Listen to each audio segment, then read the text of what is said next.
¡Hey! Soy Luis. ¿Cómo vamos? Espero que bien. Bueno, como dije en el anterior vídeo, hoy os traigo la segunda parte y será sobre el fascismo. Sin mucho más que decir, ¡comenzamos! Bien, antes que nada, voy a decir las características generales del fascismo y una vez que las haya dicho, iré a ejemplos más concretos. Y en la política fascista tenemos un nacionalismo exacerbado. Esto quiere decir que todo por y para la patria, ¿vale? Mi país es el mejor, el tuyo no. También va a haber un rechazo del parlamentarismo y de la democracia en general. Como todo régimen totalitario, no podía ser menos. Va a haber un único partido con líder carismático, del cual ya os hablé, que esta es una característica general de todos los totalitarismos, pero este va a ser de carácter antimarxista, ¿no? Como antiizquierda, por decirlo así, ¿vale?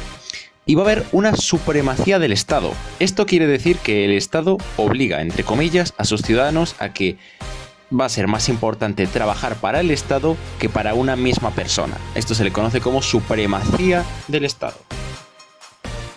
Y en la economía vamos a tener dos principales características. La primera va a ser un control estatal de la economía, basándose en una autarquía, que ya sabemos que es la autosuficiencia de un país, para evitar ser dependiente de los demás. Y que para enfrentar al desempleo que había, se van a crear una serie de obras públicas, lo cual, además de ayudar al problema del desempleo, va a donar cierto prestigio. Y la segunda característica va a ser una política económica agresiva. Esto se va a basar en que los demás países tienen que ayudar a la construcción del principal país y superior, según esta teoría. Además, la economía va a ser de un carácter imperialista y militarista, aprovechándose de los recursos de los demás mediante la teoría y doctrina del espacio vital. Y si hablamos de características culturales y sociales, el Estado fascista va a llevar un control exhaustivo de la sociedad. Les tienen bastante vigilados. Va a haber una supervisión por parte de los miembros del partido para ver que nadie se sale de rosca. Y va a haber un dominio sobre los medios de comunicación, además de censura contra la oposición y propaganda del régimen, claro. Además va a haber una violencia extrema contra la oposición. Véase que no estén de acuerdo con el partido o que sean comunistas, por ejemplo. Y también va a haber una cosa muy importante, saberse este término, y es que va a haber una serie de víctimas expiatorias. Estos van a ser un grupo de gente, una etnia, que van a ser acusados de todos los males de la nación. Como por ejemplo, si yo que sé, pierden una batalla, pierden una guerra, los que sea, pues van a ser acusados del haber perdido, del haber ido mal. Por ejemplo, tenemos como ejemplos claros de víctimas expiatorias en regímenes fascistas a los judíos o a los comunistas, por ejemplo.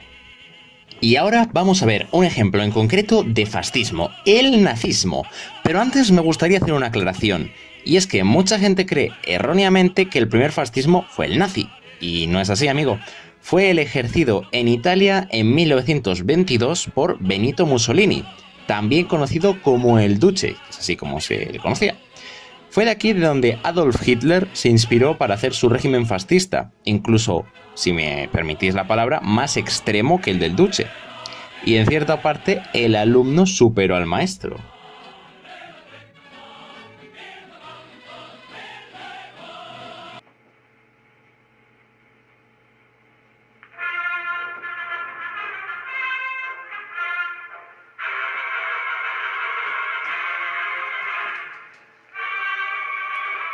Y una vez aclarado esto, vamos con el nazismo.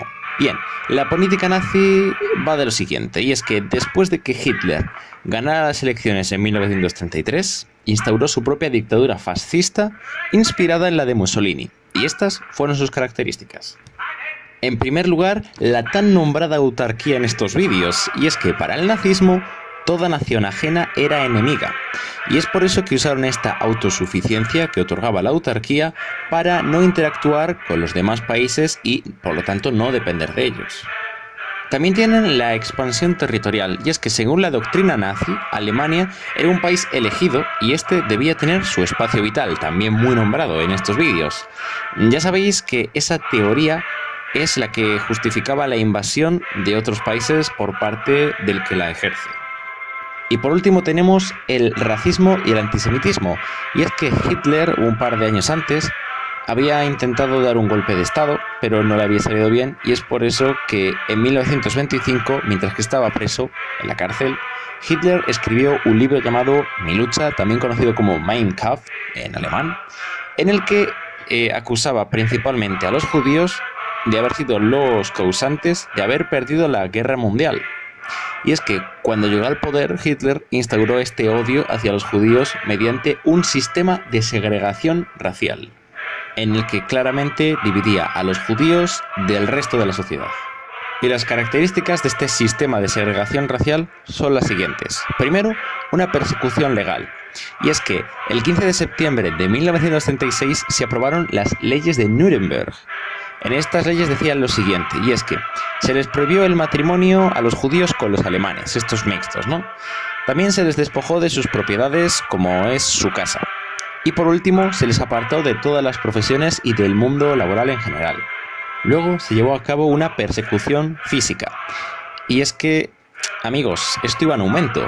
Resulta que su culmen llegó en la Noche de los Cristales Rotos, que es un evento muy marcado en la historia que sucedió el 9 de noviembre de 1938, en el que ese día por la noche comercios y sinagogas de judíos fueron asaltados por los agentes del régimen. Y como reventaban escaparates y esas cosas, pues se les llamó la Noche de los Cristales Rotos.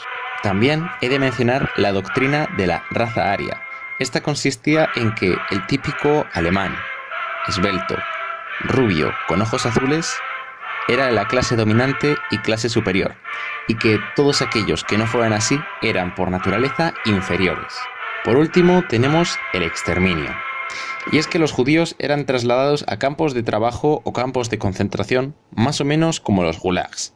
El caso es que una vez ahí se les ponía la estrella de David, como símbolo de la religión judía, y se les ponía un pijama de rayas, imagino que un poco para ridiculizarles.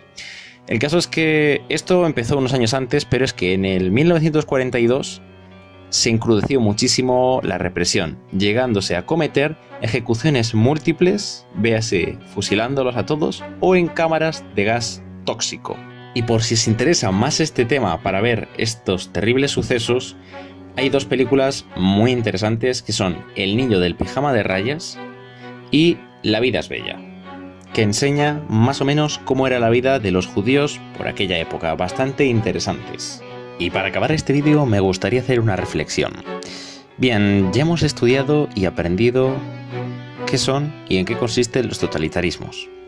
Gracias a esto podemos comprender cómo de terroríficos pueden llegar a ser y el daño que han causado a la sociedad, dejando millones de muertos a sus espaldas.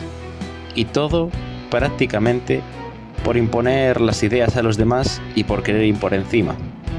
De verdad, respeta y serás respetado. Trabajemos juntos para que no vuelva a suceder lo que pasó en el pasado. Y es que en cierta parte para eso está la historia. No para acordarse de lo bueno y olvidar lo malo, sino para aprender del pasado y mejorar a partir de él. Pues nada, hasta aquí el vídeo de hoy. Ha sido un final un poco tenso, ¿no? Bueno, es que tenía que hacer esta última reflexión porque me parece que es adecuado para un tema que se las trae, ¿no? Bueno, pues nada, regaladme un gran like si os ha gustado, que es que además no cuesta nada. Suscribíos si aún no lo estáis, si ya lo estáis, muy bien, es gratis. Y también dejadme algún comentario en la caja de comentarios, véase de próximos temas que ya he visto que han estado mandándome algún mensaje, muy bien. O si no, bueno, pues opinando un poco del tema, ¿no? ¿Qué os parece este tema o qué os ha parecido el vídeo? Pues nada, sin mucho más que decir, estás en Zona Historia, soy Luis y hasta la próxima.